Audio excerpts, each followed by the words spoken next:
what are some attacks that still work, like regardless of on-prem or in the cloud? Well, so for on-prem ADCS, ever since SpectreOps released that research, I think it was like 2021 or something, certified pre-owned, that research. Ever since then, that has been probably present. ADCS issues in general have been present on like 90% of reports, internal pen test reports. So that's probably the most prevalent. And like I said, some of the most dangerous of that, the number one most dangerous is referred to as ESC1, escalation one. It's essentially where you can impersonate any user in the environment as any other user. And that just means you can impersonate the domain admin account, for example. And it's like immediate privask. It's super easy to exploit. There's not a lot of visibility into that. So that still works time and time again. And it's probably one of the most prevalent. But even simple stuff like credentials on file shares and in SharePoint, it all comes down, a lot of it comes down to lack of hygiene, right? Think of, if anybody's familiar with Ping Castle or Purple Knight, like those AD health assessment tools, the output of those tools, many of them are exploitable and directly abusable. Those are the kind of things that still work very much today. And a lot of it is permission-based, it's certificate-based, and like hygiene type things, like credentials on file shares and silly stuff like that. I have a question for you since you mentioned certificates. Is there a way to abuse that if you don't have an internal certificate server? Can you still abuse that? So yes, if there's no PKI, there's something called Pass the Cert. There's a project, I think the tool name is Pass the Cert, if I remember right. But essentially you can authenticate to Kerberos with a certificate. So even if there's no CA, if you have a valid certificate, you could potentially still authenticate to the domain. Okay. Yeah, it's kind of funny. I did a pen test when the SpectreOps research first came out. It was like 2021 or 2022. I did an engagement for a law firm. I found some ADCS stuff off this new research. I'm like, oh, cool. It's like an ESC1 and I abused it. And they had some other findings, but they weren't like directly exploitable or abusable.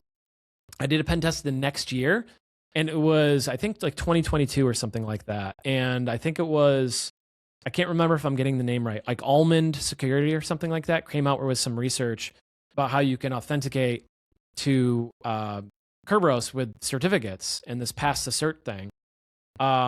And I did that on the same client's engagement the next year, and it worked. I'm like, I found this last year, but I didn't think it was abusable, but it actually was.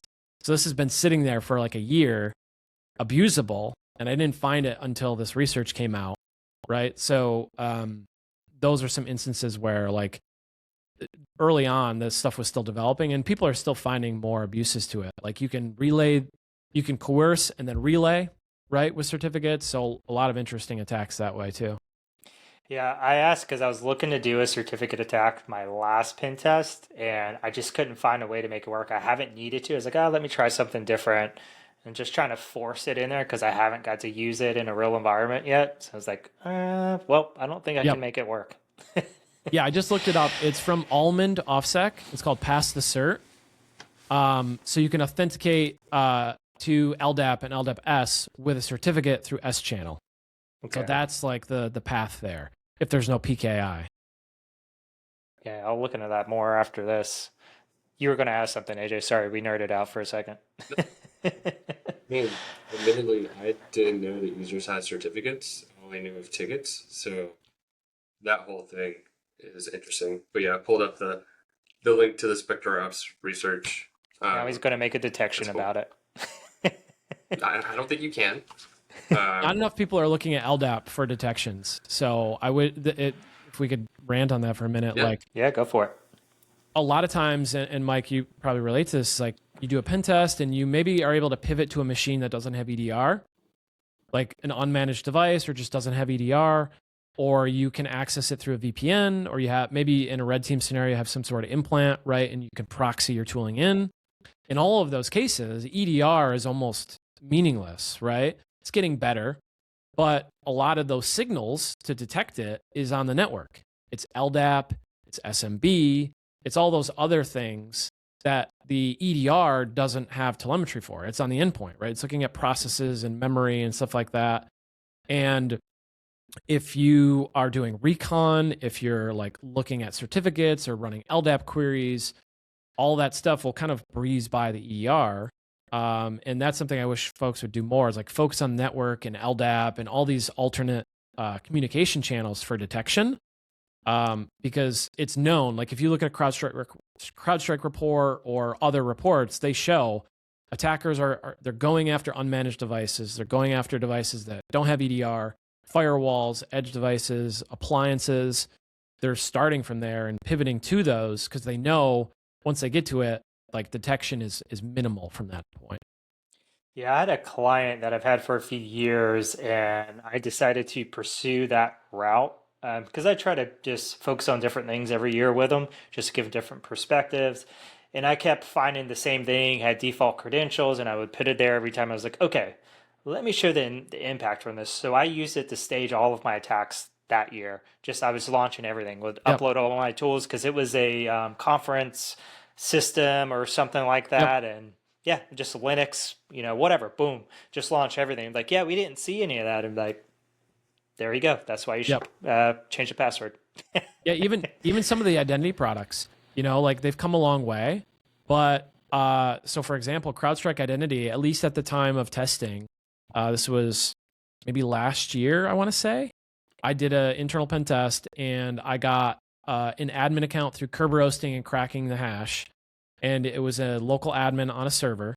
And I used PS remoting to access that machine. CrowdStrike Identity had no logs for that. Interesting. Zero logs for PS remoting. And I got in a call with them and like they were like, no, we don't have logs for this. So there's still quite a bit of a detection gap when it comes to even identity-based detections right now. I think Microsoft for identity is actually quite good. I think it's probably, out of all the EDRs that have identity stuff, I think MDE's identity product is probably the best right now, in my opinion, after testing it on internals. But it's still a growing field. It's something I think should have more investment in it. And who knows, maybe with the help of AI, we can crunch more data and kind of figure out what's going on with identities. I don't know if you guys remember. You guys remember user entity behavior analytics? Remember the whole like UEBA craze, like maybe 5 years ago, something like that, 6 years ago?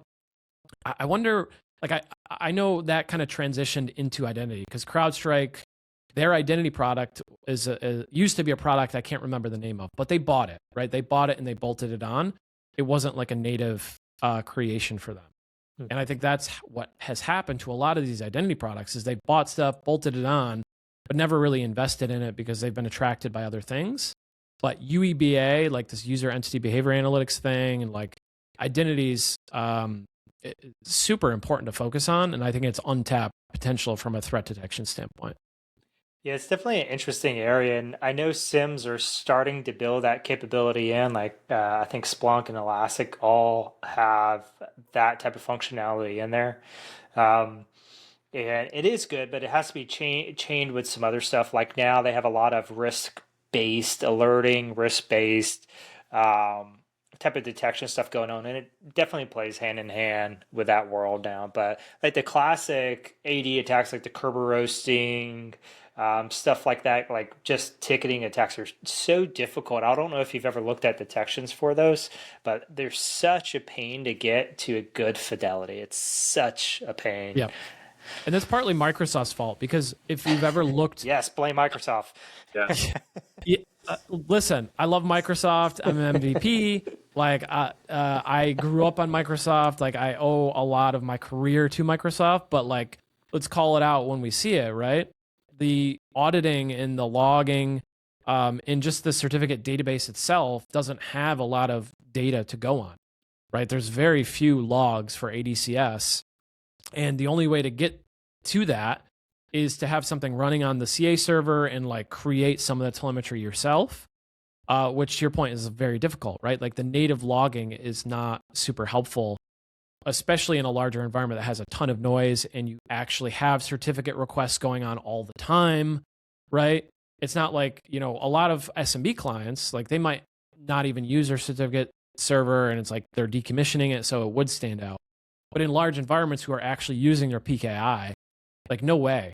Like there's so much volume of data that's going through there. Yeah, I was going to bring that up. That I think that's the issue is the lack of telemetry, or the like noise is just so much that it's virtually impossible to key on something out of that. Yeah. I don't think I've ever been anywhere where they're like, hey, let's make some detections based on certificates or any of this. I don't think I've ever been asked that before or to look into it anywhere I've worked, which is interesting.